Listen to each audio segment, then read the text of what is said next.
For those who haven't been here, we are blessed to have Dr. Courtney Odell Chaib here. She is a teacher of religion and ethics at Parish Episcopal School. She primarily works with middle schoolers there, and she has been leading us in explorations of contemporary ethical issues and dilemmas. We've been using case studies. Last week, if you were here, that was really fun and also really challenging to have that exercise of who gets a transplant, who gets the organ. We had those 3 different scenarios, these 3 different people. How do we make determinations about who is deserving of the preservation of their life? This week, that question goes on steroids because we have the dilemma presented to us by ever advancing science and technology of pregnancy screenings that allow us to know with increasing amounts of knowledge about the baby and whether it has a condition like Down syndrome that presents parents with a decision.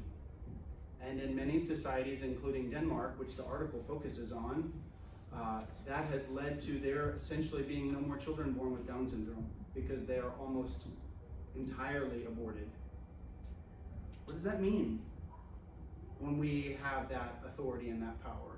What does that mean when we can choose what conditions are present, what aspects of a human life are worth bearing into the world, and what we don't want in the world?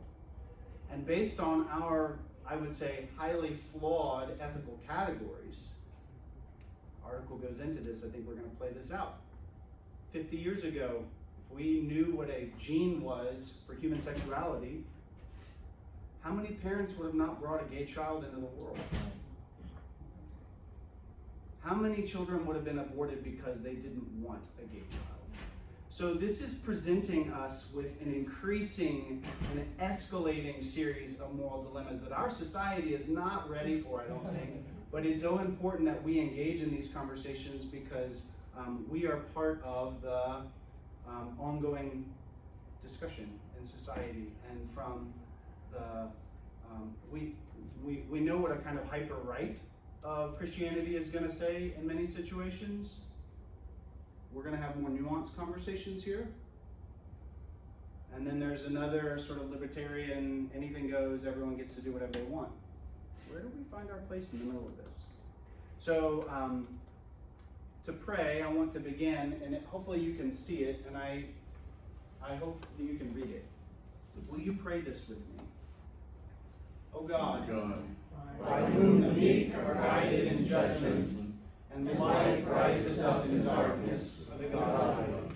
Grant us in all our doubts and uncertainties the grace to ask what you would have us do, and the spirit of wisdom to save us from all false choices, so that in your light we may see light, and in your straight path may not stumble. Through Jesus Christ our Lord. Amen. Dr. O.C.? Thank you. Nice to see you guys again. Anybody brand new? Okay, welcome brand new friends. We're going to do a tiny little review since this is sort of the end of our bioethics conversation. We can move on to other stuff. Maybe you're ready. We'll see. But just what we talked about before, and that's that. I think my perspective is that ethics talks about these 2 questions: what it means to be a good human, and how humans should live their lives. We talked about how the category of human is much more porous or squishy than maybe some people think, and it changes over time. Depending on the perspectives on what is or is not a human, what counts or doesn't count, usually determines what communities believe is right living, right? And how different people can be treated. We also talked a little bit about if you're doing ethical thinking or ethical practice, it requires you to do some interesting time jumps. And I wanted to review that because we're going to do it today. That we may be living in the now, but we're asked to look at the past and project into the future at the same time, which is a really hard exercise to do, I think. Particularly when you're talking about really tough topics, to try and imagine things, but also maintain that kernel of hope that makes you want to keep going, keep talking, right? Last class we talked about what are or should be human limitations or boundaries and what should we not push beyond, particularly for groups that believe that there's sort of a divine spark or essence in all beings, right? What does that mean for when maybe humans venture beyond what we think should be their natural limits?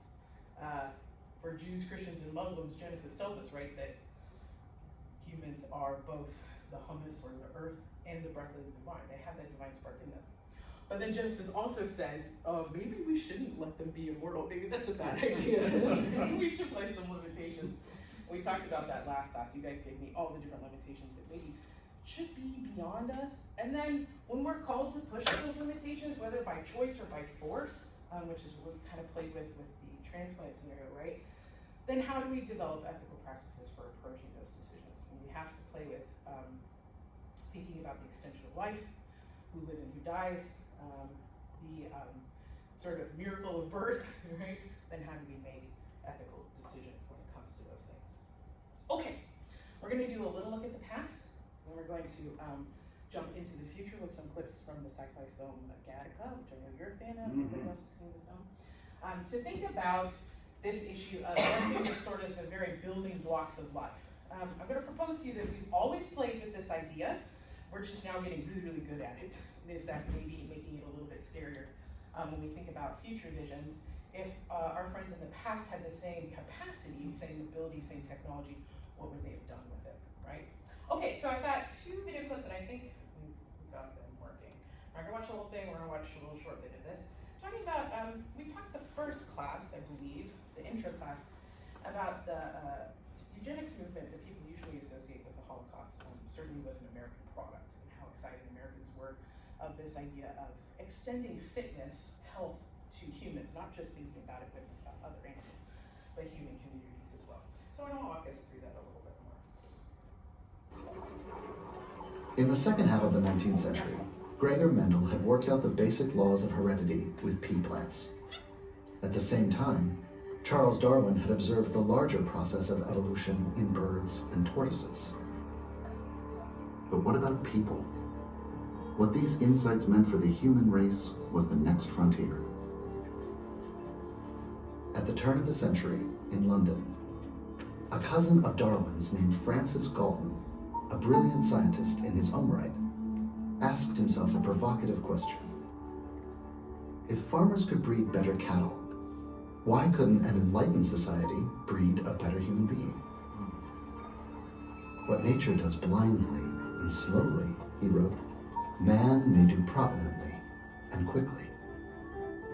This was an age of science, an age of reason. Darwin was using scientific principles to look at the world and figure out the world. And Galton was taking these same scientific ideas and saying, how can we actually work with the human race and perfect it? Galton became the father of a new pseudoscience that would shadow genetics across the 20th century. It was called eugenics. Eugenics basically means good genesis, good inheritance. And that's what Galton is interested in. Science can solve problems. Gonna make the planet a better place. And eugenics was part of that. No longer are we sort of being buffeted through history by the forces of evolution. We're gonna take control.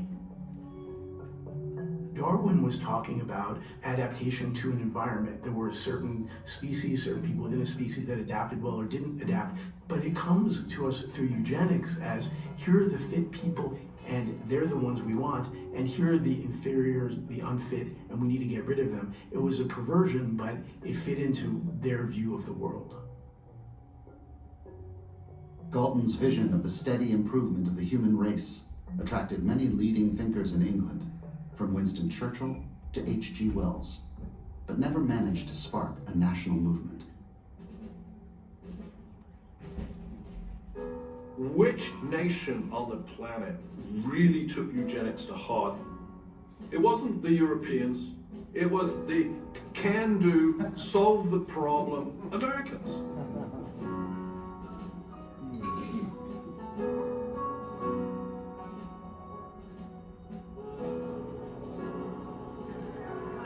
In the early years of the 20th century, middle-class Americans felt threatened by a vast, uncontrolled influx of immigrants from Eastern and Southern Europe. This idea of eugenics hits America at a time of great anxiety, a time when American society is in flux. And particularly for the old Anglo-Saxon middle class, they look around and the nation that they were born into is done. Galton had called for those with talent to improve themselves by selective breeding. American eugenicists took his idea a step further. Those deemed inferior, the feeble-minded, promiscuous, or disabled should be stopped from having children altogether. There's a real worry that it's not enough to breed the best, but to keep the national average up, you need to eliminate the worst, to cut off from the bottom the disease roots of the genetic tree. While Congress imposed quotas to bar undesirable immigrants, 32 states passed compulsory sterilization laws for those deemed unfit. Some 64,000 Americans, most of them women, were legally sterilized, nearly all against their will or without their knowledge. Enthusiasm for eugenics remained high among Americans until they saw another country take it to its logical and horrifying conclusion. Adolf Hitler, leader of the right. I think it's really helpful to actually see some of the historical documents to kind of like wrap our heads around. I mean, it seems very clear to us why this would maybe be wrong, but I want to talk about like how benign the idea was at the time, how pervasive, how many people were really talking about why this would be a good plan for America. So you could kind of, and if once you start picking up on the way this language works, you will see it all the time in contemporary stuff. I just read an article the other day, in environmental studies, that is still kind of using these ideas. So you let me know when you run into them again.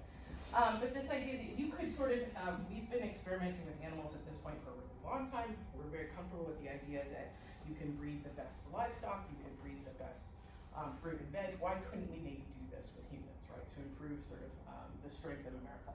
You see it both in positive form with encouraging particular families to have more babies, so particular conceptions of whiteness. What a lot of us in this room would not count as white at the time, right? Even if you do identify as white now. But particular conceptions of whiteness is very much a class system, right? That they definitely believe that poverty was a result of poor breeding, not actually anything else. And then discouraging groups that they believed had negative traits. Negative eugenics would be either coercive or forced sterilization. Okay? So that might be saying you can have your benefits, but you have to say yes to being sterilized, right? Or you can immigrate here, but you have to say yes to being sterilized. So I wanted to show you a couple of things of what these look like. So did anybody see the baby contest that they would have at like Nebraska State Fair or anything like that? Yeah, so who would win best baby, like a guinea pig or a rabbit, right? So that idea of like birthing like healthy American children, what would they look like if you were able to produce these children? But then the sort of, I don't know which one's more insidious, I guess they both are.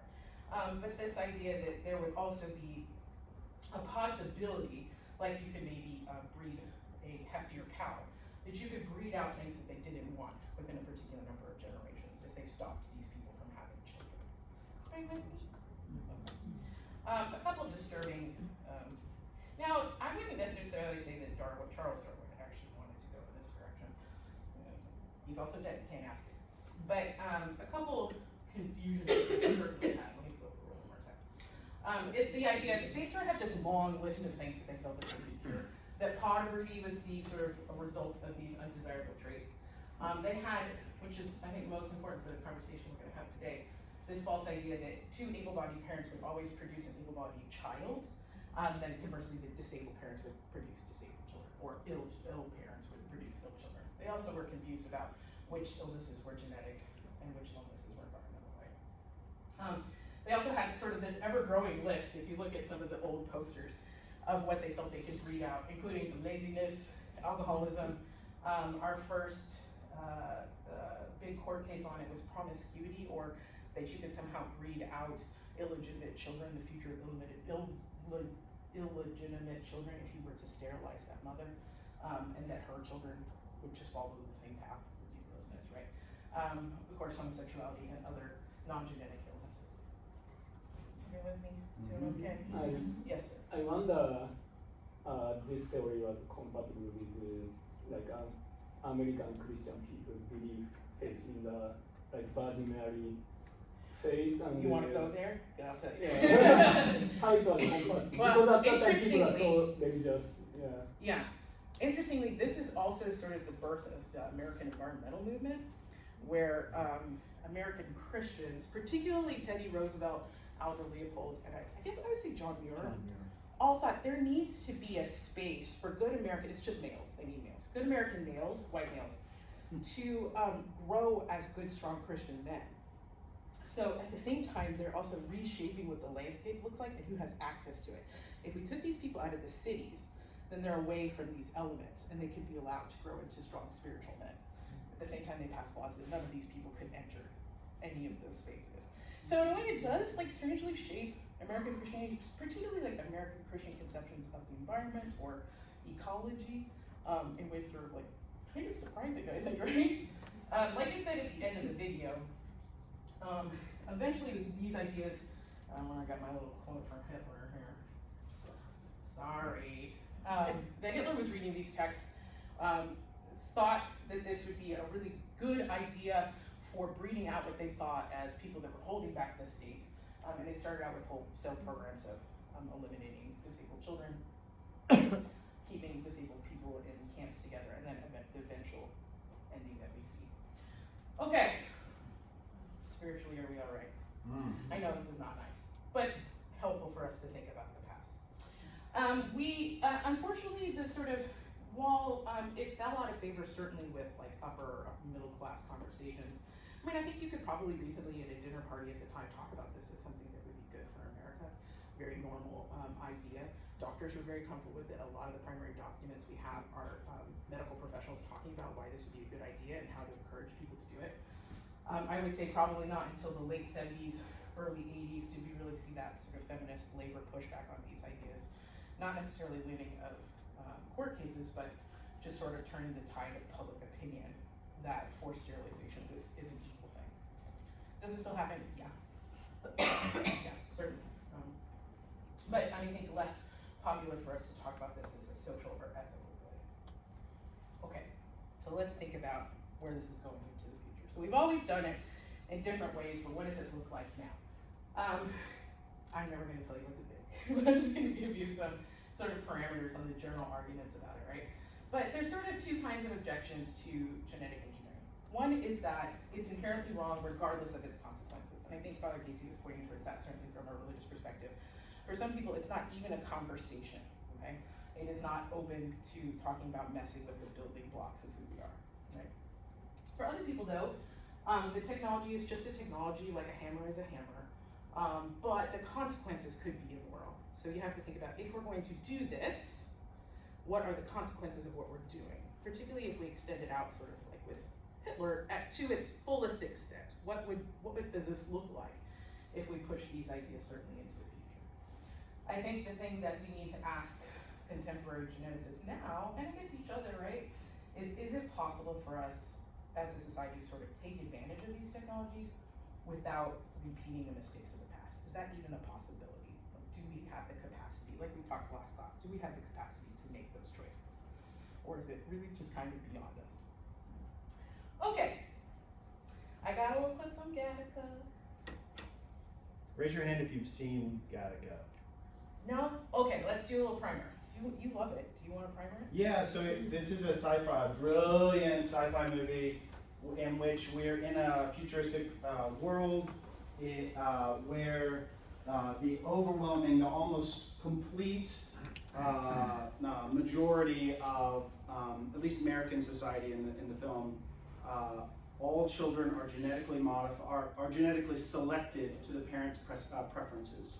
So you essentially two parents go to the doctor and say, we want our child to be this, this, this, this, and this.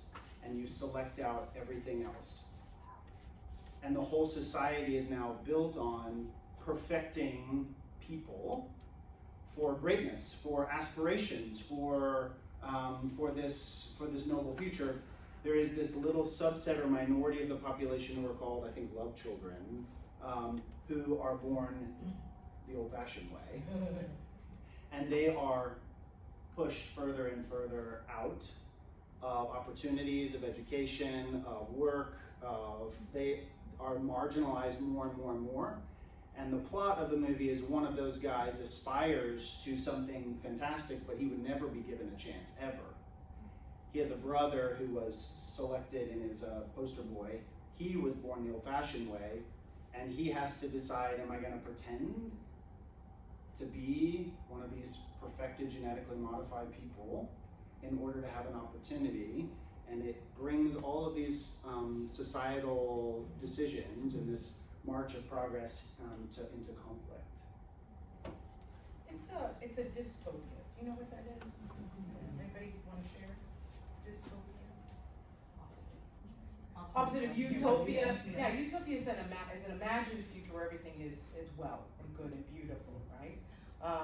And sometimes what's interesting about science fiction is that we're sort of allowed to think about how these ideas are going to play out in the future. And usually it goes in one of the two directions, depending on the book or the movie.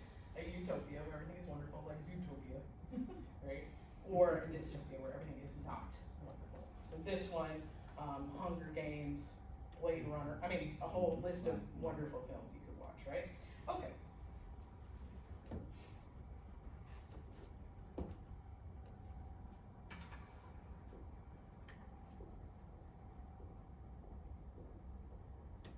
Like most other parents of their day, they were determined that their next child would be brought into the world in what has become the natural way.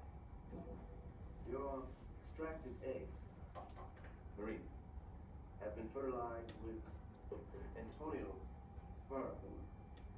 After screening, they'll have to receive 2 healthy boys and 2 very healthy girls. Naturally, no critical predispositions to anything major inherited diseases. All that remains is to select the most compatible candidate. Let me see if it's my show. First, we may want to decide on gender. Have you given it any thought? We would want Vincent to have a brother, to play with. Sorry. Of course you would. Hello, Vincent. You have specified hazel eyes, dark hair, and fair skin. I've taken the liberty of eradicating any potentially prejudicial conditions, premature baldness, myopia, alcoholism, addictive susceptibility, propensity for violence, obesity, etc. We didn't want, diseases, yes, but...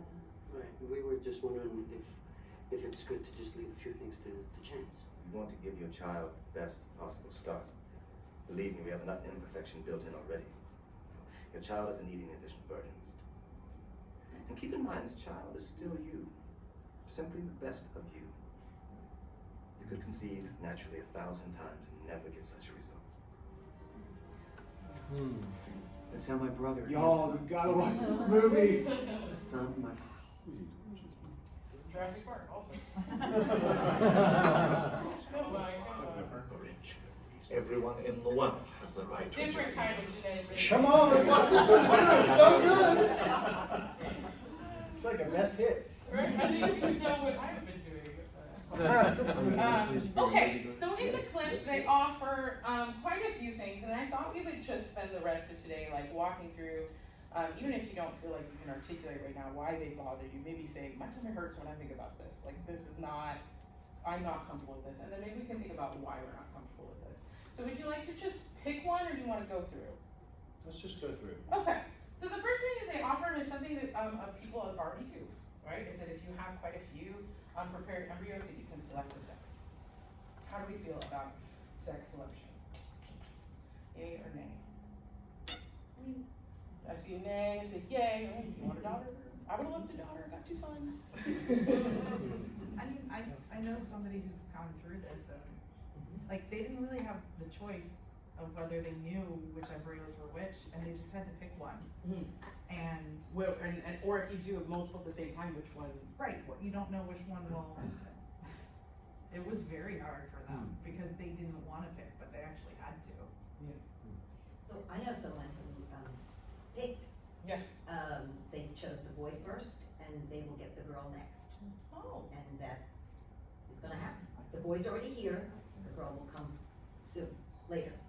But yeah, they had all the eggs and everything, and they had only so many, actually, that were viable, and there was only one female, and they chose to have her, have the boy first, but they will have the girl next. Yeah.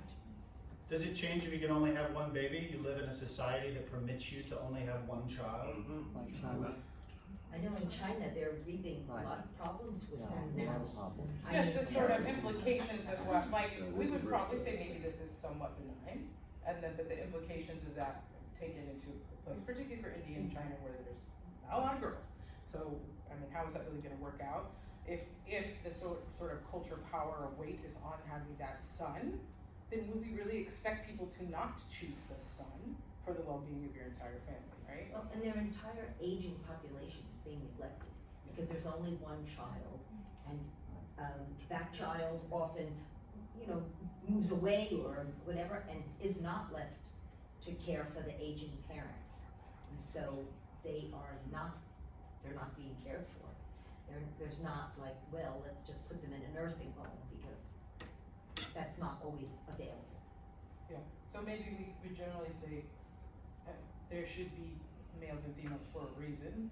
It seems like if we eliminate one, that's maybe not a good idea.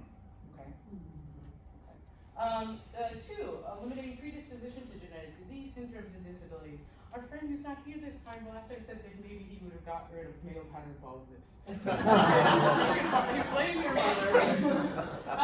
But things that I think when I talk to my students, we don't do this in 6th grade, but for my older students, the idea of eliminating genetic disease is very attractive to them. They really like that you could, and of course we do this particularly for things like Huntington's or Tay-Sachs, or really awful, degenerative, horrible diseases that are just terrible to both watch and to experience. And I could see that a lot of us would maybe feel like this is a good idea, that nobody would need to suffer that way. But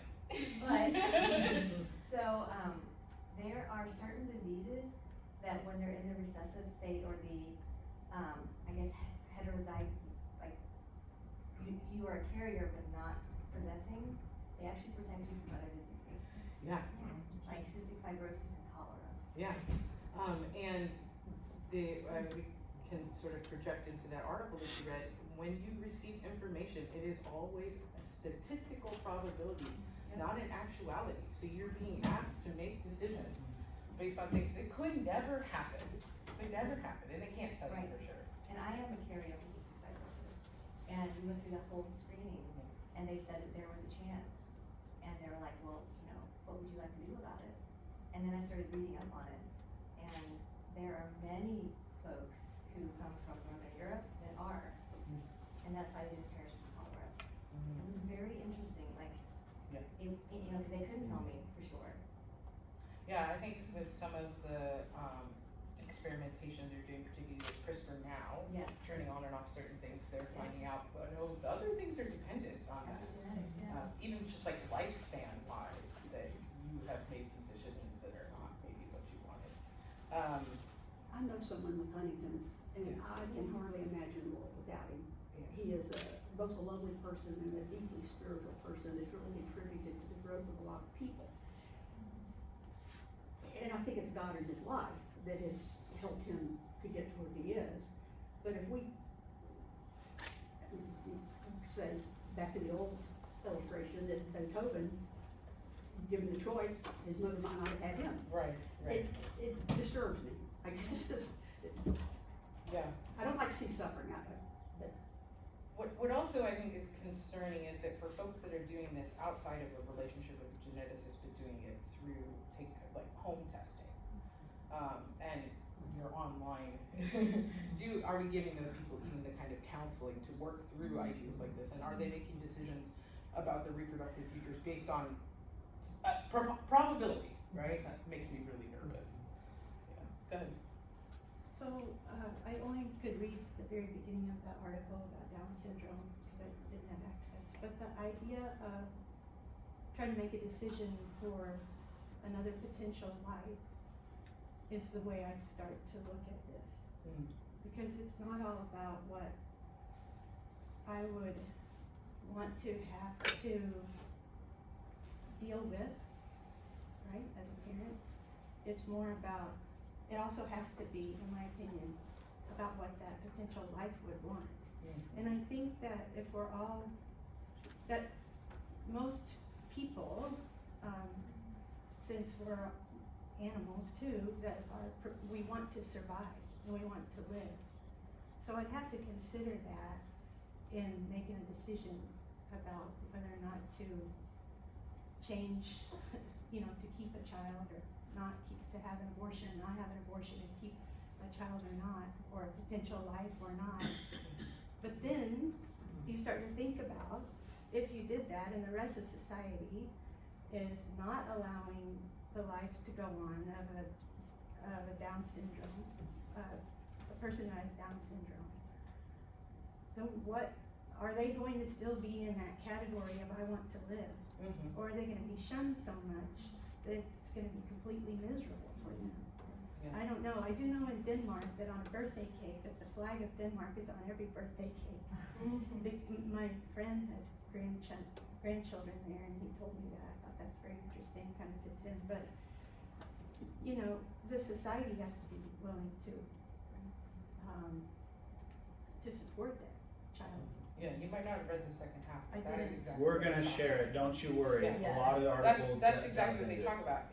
What does it mean to make an ethical decision when to choose to have a child would mean no supports whatsoever? If they don't, like children with Down syndrome need academic health support, family support, later living as adults, their entire lives, right? If that doesn't exist, then to choose to birth a child with Down syndrome is that then an unethical choice, right? My sister's son has Down syndrome, like you said, I can't imagine the world without him, but I will tell you the hardest thing for me to work through with students is birthing children with disabilities. The concept of disabled life is a full and wonderful life is still not really filtering down into our kids. Yeah, I was 38 when my son was born, and then the obstetrical practice said I was a patient of, you had to see all of the doctors prior to Geriatric age of 38. Exactly, and one of the doctors, who was one of the oldest doctors in the practice, wanted to know why I hadn't been tested, hadn't had amniocentesis, and I said, we made a decision that whatever child we received, we would raise him or her. This guy was completely disgusted, and not very helpful to me at all, and he turned out to be the doctor on call when I first called in, but Jonathan took so long to get here that, my own doctor delivered him, but I was troubled back then. This is 1985, so that's what I'm talking about. I was troubled back then, and I guess I remain troubled, but I don't fault anybody for decisions they make. But what I'm afraid of is that if we go down this path, that people will become less and less kind and loving towards people, and we're gonna be in a heck of a mess. You used the hammer illustration a while ago. To a hammer, everything looks like a nail. Yeah. So what happens?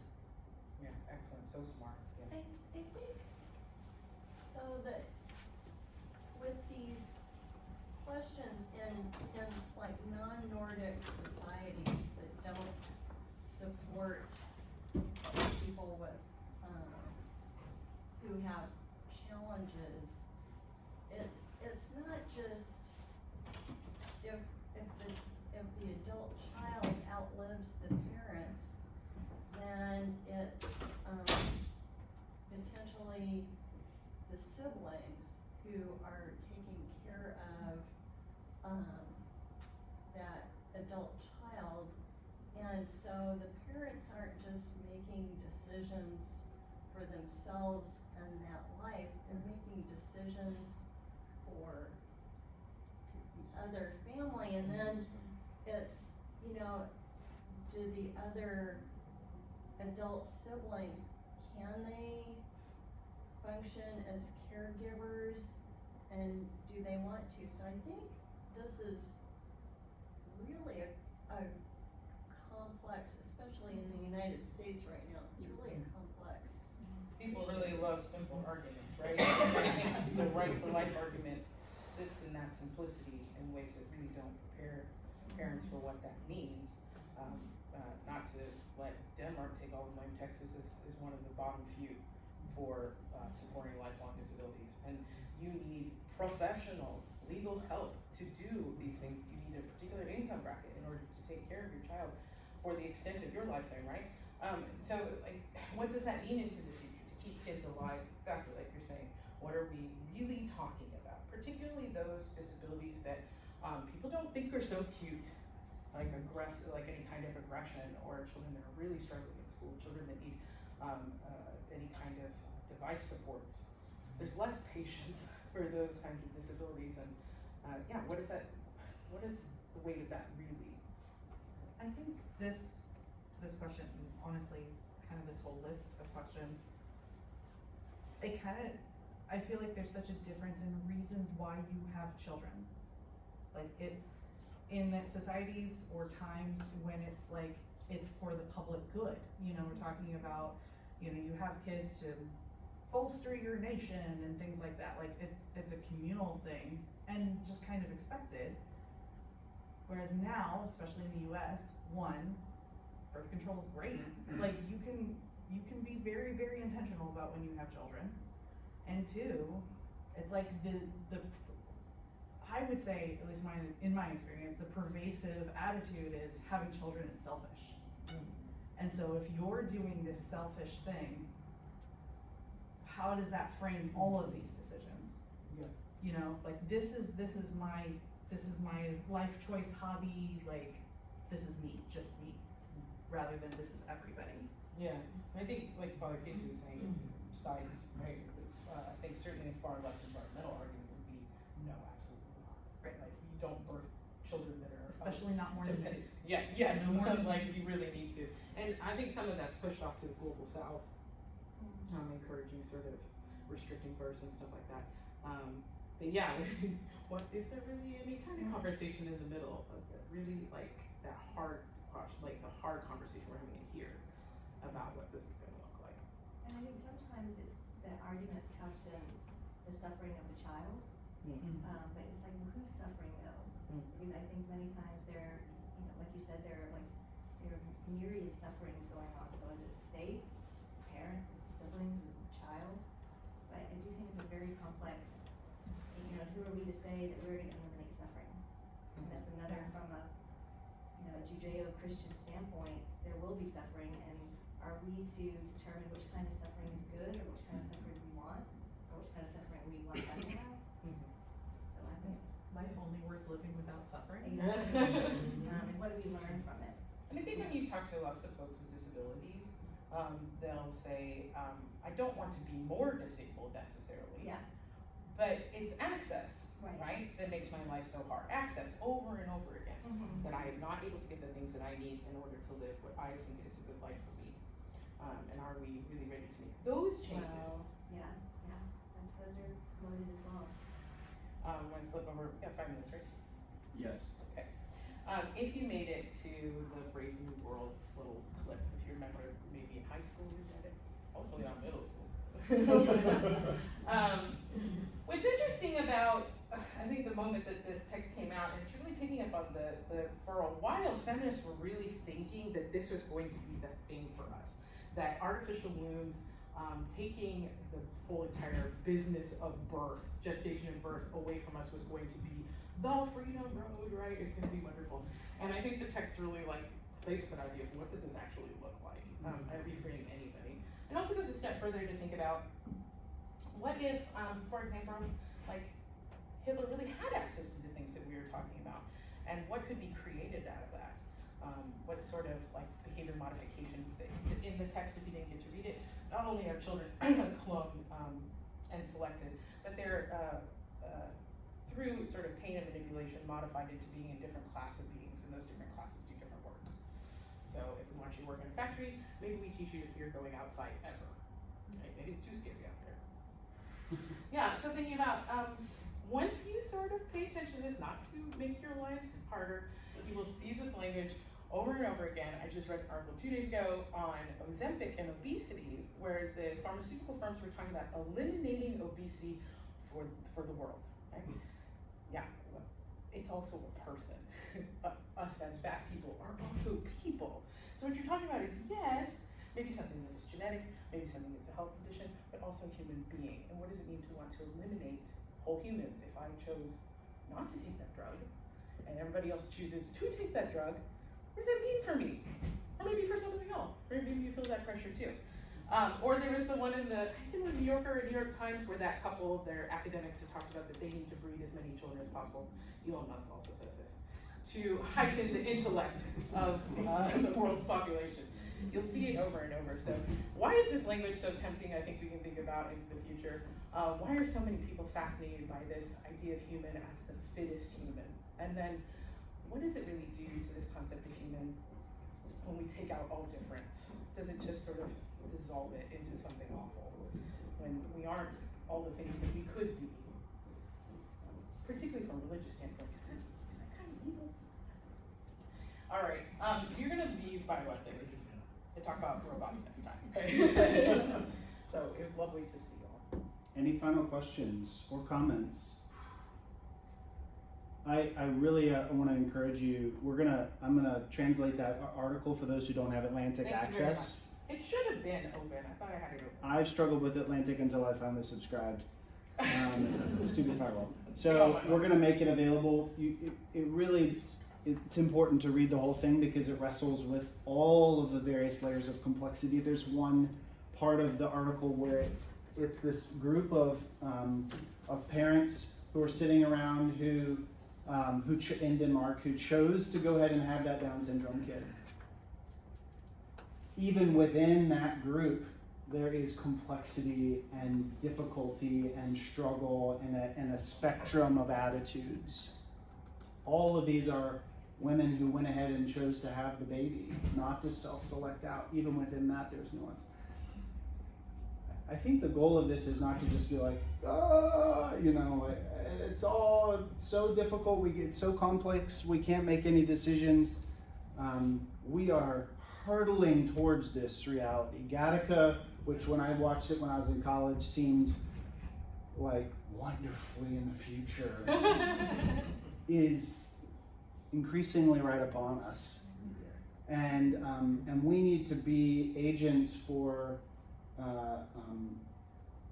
thoughtful, ethical conversations in our worlds, in our arenas. Not to say that we know what the right answer is. It's clear that there's not a single right answer in every situation, but so that we are the kinds of people who are wrestling with all of these difficult issues, seeking the right, not just doing what is easy or in front of us or available. I think we do that too often. So we'll make that article available. If you are a person who watches a lot of, streams a lot of movies, you should stream Gattaca. Faith and fiction, baby, faith and fiction. Commend that to you. And robots next week. Robots next week. Yeah. Giles, who's going to talk to Alexa? You are? Yeah, nice. I can't remember. One of them has a relationship with Siri. So. All right, go in peace to love and serve the Lord.